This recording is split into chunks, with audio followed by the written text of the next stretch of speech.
ومن يضلله فلا هادي له ونشهد أن لا إله إلا الله وحده لا شريك له ونشهد أن سيدنا ومولانا محمدا عبده ورسوله صلی اللہ تعالی علیہ وعلى آلہ وأصحابہ وبارک وسلم تسلیما کثیرا کثیرا اما بعد فاعوذ باللہ من الشیطان الرجیم بسم اللہ الرحمن الرحیم وقضى ربك ألا تعبدوا إلا إياه وبالوالدين إحسانا إما يبلغن عندك الكبر أحدهما أو كلاهما فلا تقل لهما أف ولا تنهرهما وقل لهما قولا كريما واخفض لهما جناح الذل من الرحمة وقل رب ارحمهما كما ربياني صغيرا صدق الله وصدق رسوله النبي الكريم ونحن على ذلك لمن الشاهدين والشاكرين والحمد لله رب العالمين۔ میرے عزیز بھائیوں، محترم دوستوں اور بزرگوں، اللہ رب العزت نے انسانوں کو قبیلوں اور خاندانوں میں تقسیم فرمایا۔ یا ایھا الناس انا خلقناکم من ذکر و انثی وجعلناکم شعوبا وقبائل لتعارفوا۔ الگ الگ گروہ، الگ الگ قبیلے انسانوں کے بنائے۔ انسان اپنی زندگی خاندانوں میں اور قبیلوں میں رہ کر کے گزارتا ہے۔ جب انسان ساتھ رہتے ہیں تو ظاہر سی بات ہے کہ ایک دوسرے کے لیے ان کے حقوق ہوتے ہیں، اور اسلام نے تمام حقوق کو بیان فرمایا ہے۔ والدین کے حقوق ہیں، اولاد کے حقوق ہیں، میاں بیوی کے آپس کے حقوق ہیں، عزیز و قارب رشتہ داروں کے حقوق ہیں، پڑوسیوں کے حقوق ہیں۔ غرض یہ کہ ہر ایک کے حقوق کو بتلایا اور یہ حکم دیا کہ ہر ایک دوسرے کے حق کو ادا کرے۔ حکمرانوں کے ذمے عوام کے حقوق ہیں، عوام کے ذمے حکمرانوں کے حقوق ہیں۔ تو مختلف قسم کے حقوق ہیں کہ جن کا ادا کرنا ضروری ہے۔ جہاں پر حقوق کی پامالی ہو، حقوق کو ادا نہ کیا جائے، وہاں پر فساد پھیلتا ہے، لوگ تنہائیوں میں چلے جاتے ہیں، مختلف قسم کے جرائم کے اندر مبتلا ہوتے ہیں۔ اس بات کو سمجھنے کے لیے ہمارے اس خطے میں، ہماری اس مملکت کے اندر مختلف قسم کے واقعات ہیں جو روزمرہ واقع ہوتے ہیں۔ ابھی کوئی 3 یا 4 دن پہلے کا ایک واقعہ ہے۔ سندھ کا علاقہ ہے میرپور خاص۔ وہاں اس علاقے میں ایک آدمی نے اپنی بیوی کو، کہ جو 4 بچوں کی ماں تھی اور 5واں بچہ اس کے پیٹ میں تھا، وہ حمل سے تھی اور 9واں مہینہ اس کو چل رہا تھا، کلہاڑی کے وار کر کے اس ماں کو قتل کر دیا۔ ساتھ ہی جو بچہ بھی دنیا میں آنا تھا، جس نے آنا تھا، اس کو بھی قتل کر دیا۔ یہ کیوں؟ یہ اس لیے کہ وہ شوہر نہیں جانتا کہ اس بیوی کے حقوق میرے ذمے کیا ہے۔ ایک مثال تو یہ ہے۔ اس کے اندر ایک مثال ہمارے سامنے اور ہے جو انہی حالیہ دنوں کی ہے، کہ ایک بیٹی، اس کی مردہ لاش اس کے کمرے کے اندر پائی گئی، فلیٹ کے اندر پائی گئی، اور اس کے مرنے کی خبر کسی کو نہیں تھی۔ مختلف قسم کی قیاس آرائیاں ہیں کہ اس کو مرے ہوئے 2 مہینے ہو گئے، اور کوئی کہتا ہے کہ جی 6 مہینے گزر چکے ہیں۔ یہ اتنا عرصہ گزرنے کے بعد معلوم ہوا کہ وہ مر چکی ہے، یعنی وہ بالکل تنہائی کے اندر چلی گئی، اپنوں سے اس نے ملنا جلنا ترک کر دیا۔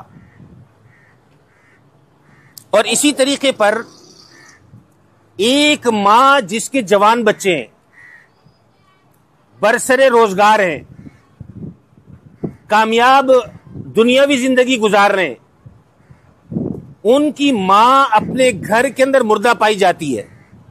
یہ بھی ہمارے اس شہر کراچی کا واقعہ ہے، اور پورے ایک ہفتے کے بعد یہ خبر پہنچتی ہے کہ وہ مر چکی ہے۔ فلیٹ کا دروازہ توڑا جاتا ہے اور اس کو وہاں سے نکالا جاتا ہے۔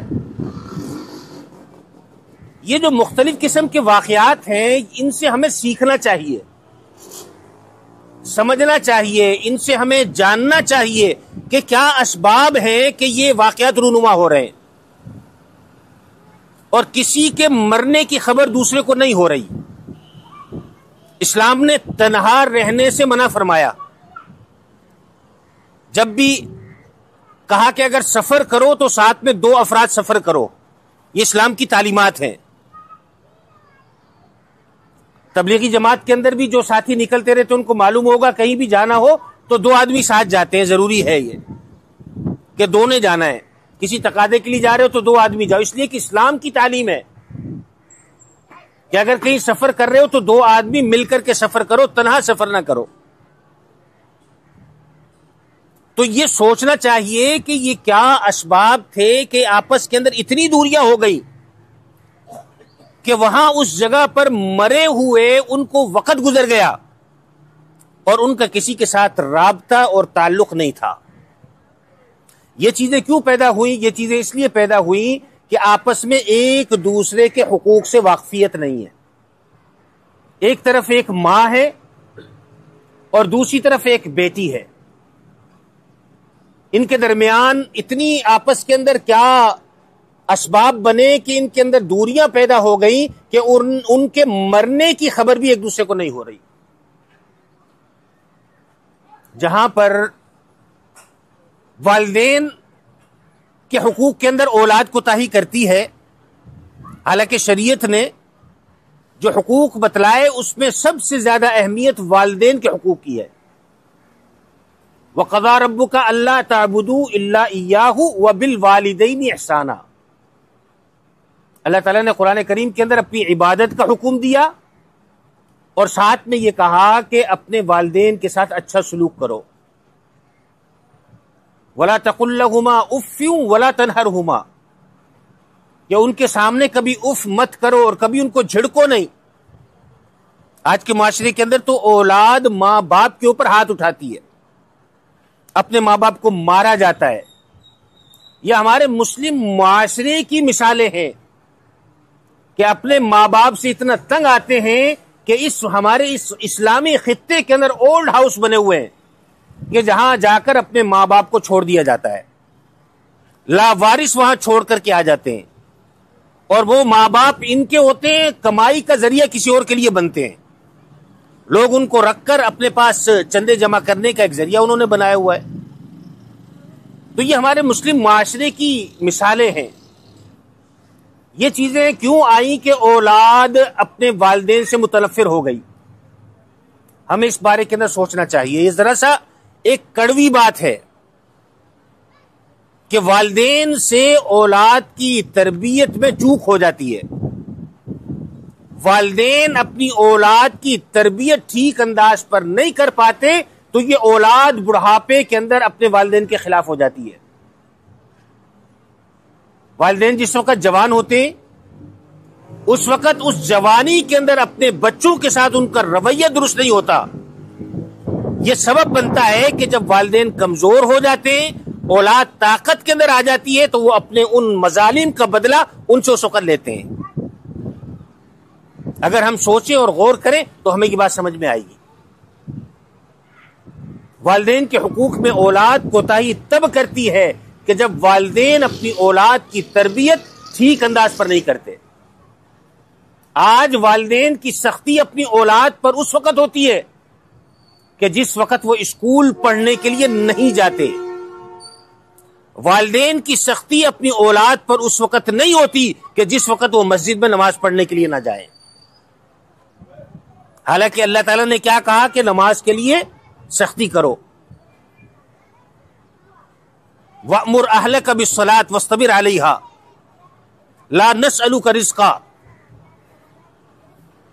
کہ اپنے اولاد کو نماز کا حکم دو. قُوا أَنفُسَكُمْ وَأَهْلِيكُمْ نَارًا، اپنے آپ کو اپنی اولاد کو جہنم کی آگ سے بچاؤ. اللہ تعالیٰ نے یہ نہیں کہا کہ ان کو اچھا پیسہ دو، اچھا کھانے کو دو، اچھا پہننے کو دو، یہ حکم نہیں دیا. کھلانے پلانے کی ذمہ داری اللہ رب العزت کی ہے. اللہ تعالیٰ کھلاتے پلاتے ہیں. اب ہم ابتدا ہی سے اپنے بچے کی تربیت اس انداز پہ کرتے ہیں کہ اس کے دل کے اندر دنیا کی محبت ڈال دیتے ہیں کہ بیٹا یہ پیسہ ہی ہے، یہ تیرے پاس ہوگا تو تو کامیاب ہوگا. اور جب وہ کامیاب ہو کر آپ کے ہاتھ سے نکلتا ہے تب آپ کو افسوس ہوتا ہے کہ جی اولاد میری نافرمان نکل آئی ہے. تو یہ اولاد نافرمان کیوں ہوئی؟ اس لیے ہوئی کہ آپ نے جو ان کی تربیت کی تھی، جس انداز پر ان کی تربیت کی تھی، اسی انداز پر یہ اولاد چل رہی ہے. بہت سے والدین کو دیکھا گیا کہ والدین اپنے بچوں کی برائیاں دوسروں کے سامنے کرتے ہیں. حالانکہ یہ بہت غلط بات ہے. دوسروں کے سامنے اپنے بچوں کی برائی کرنا ایسا ہی ہے گویا کہ اپنا پیٹ ننگا کر کے دکھانا کہ جی یہ میں نے تربیت کی ہے، یہ میرے اولاد کے کارنامے. ہم اس اولاد کو بے نقاب نہیں کر رہے ہوتے، بلکہ ہم اپنی کوتاہی کو لوگوں کے سامنے بیان کر رہے ہوتے ہیں کہ جی اس اولاد کی میں تربیت ٹھیک انداز پر نہیں کر پایا. تو والدین کی ذمہ داری ہے کہ والدین اپنی اولاد کی درست تربیت کریں، اپنے آپ سے متنفر نہ کریں.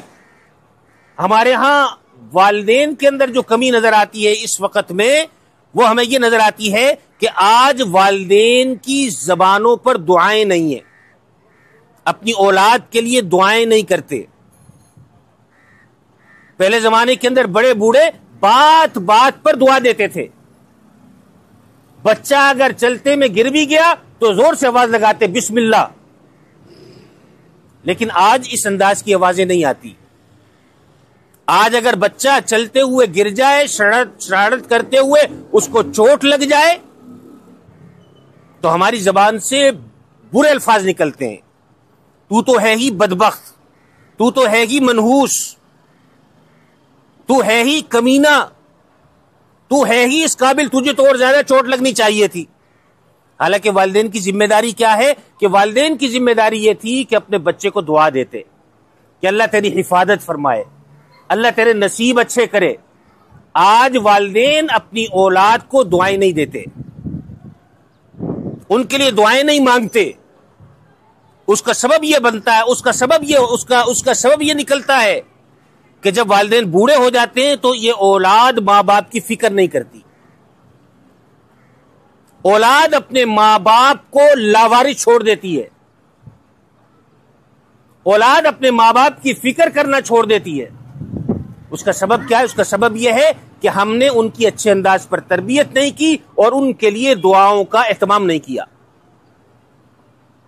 کہیں غلطی ہو جائے بچے سے تو بچے کو مارنا پیٹنا یہ اسلام نہیں ہے. ہمارے ہاں عموماً ہم جب اپنے کاموں سے تھکے ہارے اپنے گھر کے اندر داخل ہوتے ہیں تو ہمیں سکون چاہیے ہوتا ہے، اور ہمارے لیے مرد کے لیے سب سے بہترین سکون یہ ہے کہ وہ اپنے بیوی بچوں کو ہنستے کھیلتے ہوئے دیکھے تو اس کو سکون مل جاتا ہے. لیکن ہمارے ہاں معمول یہ ہے کہ اگر بچہ کہیں شور کر رہا ہے، شرارت کر رہا ہے تو ہم اس کو مارنے لگ جاتے ہیں، برا بلا کہنے لگ جاتے ہیں. اور باپ جس وقت گھر کے اندر داخل ہوتا ہے ایسے لگتا ہے کہ کوئی جانور یا کوئی جلاد گھر کے اندر داخل ہو گیا. بچے دبک کر ڈر کر بیٹھ جاتے ہیں. یہ اسلامی تعلیمات نہیں ہے. بچوں کو ڈرا لینا، ان کو دھمکا لینا، یہ اسلام نہیں ہے. ظاہر سی بات ہے کہ یہ بچہ آپ کے ساتھ پیار کبھی نہیں کرے گا. جس نے آپ کا یہ برا رویہ دیکھا ہے، غصے والا رویہ دیکھا ہے، یہ بچہ زندگی میں کبھی آپ سے پیار نہیں کر سکتا. اس بچے کو جب موقع ملے گا یہ آپ کو چھوڑ کر چلا جائے گا. تو یہاں پر کوتاہی کس کی ہوئی؟ والدین سے کوتاہی ہوئی۔ نبی کریم صلی اللہ علیہ وسلم کے متعلق حضرت انس بن مالک رضی اللہ تعالیٰ عنہ فرماتے ہیں کہ میں نبی کریم صلی اللہ علیہ وسلم کی خدمت میں پورے 10 سال رہا، اور میں نے ان 10 سالوں میں نبی کریم صلی اللہ علیہ وسلم نے نہ مجھے کبھی ڈانٹا، نہ کبھی مجھے مارا، نہ کبھی برے الفاظ کہے۔ چھوٹے سے بچے تھے، گود میں لائے گئے تھے، تو آپ اندازہ کیجئے کہ کیا کبھی ان سے کوئی کوتاہی نہیں ہوئی ہوگی، کبھی کوئی غلطی نہیں ہوئی ہوگی؟ لیکن نبی کریم صلی اللہ علیہ وسلم نے کبھی ان کو ڈانٹا اور مارا نہیں۔ اسلام نے ہمیں پیار کرنا سکھایا ہے، بچوں کے ساتھ اچھا سلوک کرنے کا حکم دیا گیا ہے، تو اس کے اندر والدین سے کوتاہی یہاں پر ہوتی ہے کہ والدین اپنا رویہ سخت بناتے ہیں تو بچے ان سے متنفر ہو جاتے ہیں۔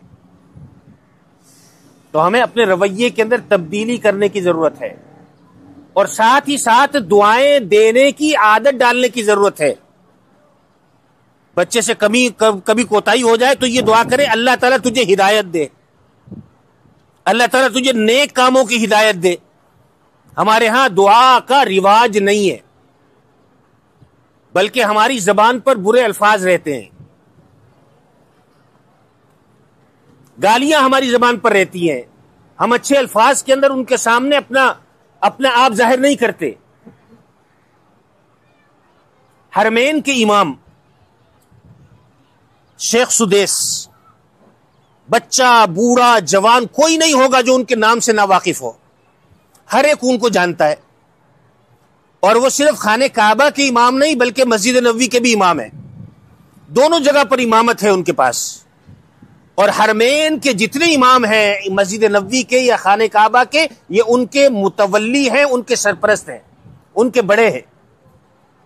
وہ فرماتے ہیں کہ ایک مرتبہ بچپن میں نے شرارت کی، میری والدہ کو مجھ پر بہت غصہ آیا، اور اس نے اس غصے کے عالم میں مجھے کہا کہ اللہ تجھے کعبے کا امام بنا دے۔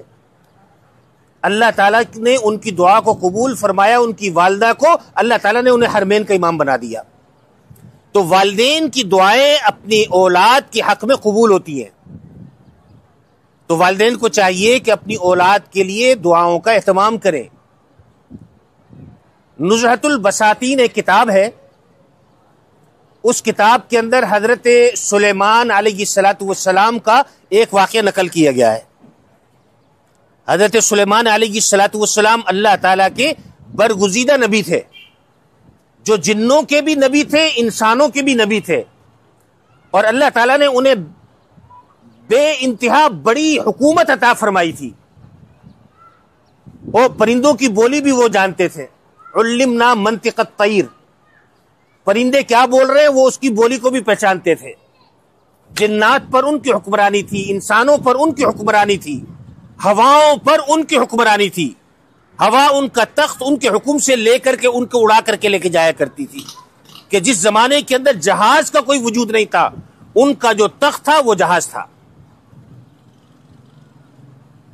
تو اللہ تعالیٰ کے بڑے برگزیدہ نبی تھے۔ ایک موقع پر اللہ تعالیٰ نے فرمایا کہ سلیمان سمندر کے کنارے جاؤ اور میری قدرت کا مظاہرہ دیکھو۔ چنانچہ یہ حضرت سلیمان علیہ السلام جنوں اور انسانوں کے ہمراہ سمندر کے کنارے آئے۔ ایک جن کو حکم دیا کہ پانی کے اندر غوطہ لگاؤ، دیکھو کیا ملتا ہے۔ جن پانی کے اندر گیا، واپس آیا کہ حضرت کچھ بھی نہیں ہے۔ دوسرے جن کو بھیجا کہ تو جا کر کے دیکھ، اس نے اس کے غوطے کے مقابلے میں ڈبل غوطہ لگایا، پانی کے اندر تلاش کیا، اس کو کچھ نہیں ملا، باہر آیا کہ حضرت کچھ نہیں ملا۔ تیسرے نمبر پر حضرت سلیمان کے ایک وزیر تھے، اور اس وزیر کا نام تھا آصف برقیہ۔ آصف برقیہ کو کہا کہ تم جاؤ دیکھو پانی میں کیا ملتا ہے۔ یہ پانی کے اندر نیچے انہوں نے غوطہ لگایا، تھوڑی دیر میں باہر آئے تو یہ ایک بڑا سا قبہ لے کر کے آئے جو سفید رنگ کا بنا ہوا تھا، خوبصورت قسم کا ایک قبہ بنا ہوا تھا۔ اس کے 4 دروازے تھے، ہیرے اور جواہرات سے اس کو سجایا ہوا تھا، اور بڑا خوبصورت قسم کا محل نما وہ قبہ تھا۔ اس کے 4 طرف دروازے تھے، اور چاروں دروازے کھلے ہوئے تھے، اور کسی بھی دروازے سے اندر پانی داخل نہیں ہو رہا تھا۔ اور اس کے اندر جھانک کر کے دیکھا تو ایک آدمی مصلی کے اوپر نماز پڑھ رہا ہے. تعجب ہوا. جب نماز سے فارغ ہوئے تو اندر گئے, جا کر اس سے ملاقات کی. دیکھا ایک بالکل نوجوان قسم کا لڑکا ہے جو عبادت کے اندر مصروف ہے. تو جا کر کے اس سے پوچھا کہ یہ تم یہاں پر کیسے آ گئے, تم ان حالات تک کیسے پہنچے؟ تو انہوں نے کہا کہ مجھے میرے ان حالات تک میرے والدین کی دعاؤں نے پہنچایا ہے. کہا کیسے؟ کہا کہ میرے والدین دونوں بیمار اور معذور تھے. میری والدہ اس کو آنکھوں سے نظر نہیں آتا تھا, نابینا تھی, اور میرے جو والد تھے وہ اپاہج تھے, چلنے پھرنے سے معذور تھے, اور میں ان کی اکلوتی اولاد تھا, اور میں نے پورے 70 سال ان کی خدمت کے اندر گزارے, اور پورے 70 سال کے اندر ان کی خدمت کرتا رہا.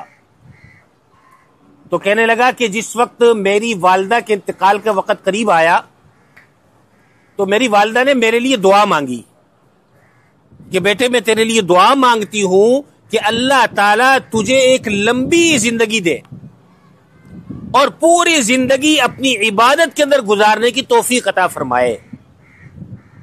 کہا میری والدہ نے میرے لیے یہ دعا کی. اس سے کچھ عرصہ گزرا, میرے والد کے انتقال کا وقت قریب آ گیا, تو میرے والد نے بھی میرے لیے دعا کی کہ اللہ تعالیٰ تجھے ایک لمبی زندگی دے اور ایسی جگہ پر تجھے عبادت کی توفیق دے کہ جہاں پر شیطان کا عمل دخل نہ ہو.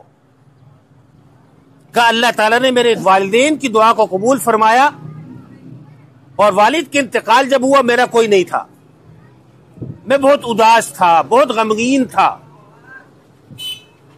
اسی غم کی حالت میں یہاں سمندر کے کنارے آ کر کے بیٹھ گیا, اور دور سے مجھے یہ قبہ نظر آیا, بڑا خوبصورت لگ رہا تھا. میں جب اس کے قریب پہنچا تو ایک فرشتہ آیا, اس نے پکڑ کر مجھے اندر بٹھایا اور اس قبے کو لے جا کر پانی کے اندر ڈال دیا. میں تب سے اسی قبے کے اندر رہتا ہوں. تو حضرت سلیمان نے کہا کہ پھر تم کھانے پینے کے لیے کیا کرتے ہو پانی میں؟ کہا اس کا بھی انتظام اللہ تعالیٰ نے کیا ہوا ہے کہ 24 گھنٹے میں ایک مرتبہ ایک پرندہ آتا ہے سبز رنگ کا, اور وہ ایک زرد رنگ کا کوئی پھل لاتا ہے جو انسان کی کھوپڑی جتنا ہوتا ہے, اتنا بڑا ہوتا ہے.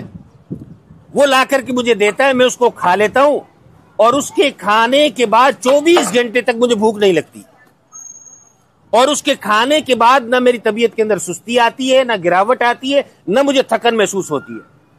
تو بس میں اللہ تعالیٰ کی عبادت کے اندر لگا ہوا ہوں.